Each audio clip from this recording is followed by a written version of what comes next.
Hi everybody, welcome back to the HyperX Info channel. Today, as you can see, I do have the HyperX Pulsefire Fuse Wireless, and I'm going to tell you how you can easily change the polling rate in this mouse. So, here as you can see, we are now in the HyperX NGenuity. If you want to know how you can easily install this application for your Windows PC, check our channel because we have a video for that. Here in this application, you have to click on the options here, panel, and wait a moment. Here you do have 1 kHz, 500 Hz,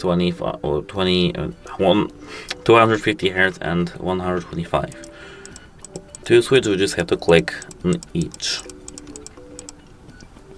This is the best for the battery quality of life, and this is for the battery life. So, but I do recommend to not change this option below 1K. I mean, that's it. Hope it helps you, and goodbye.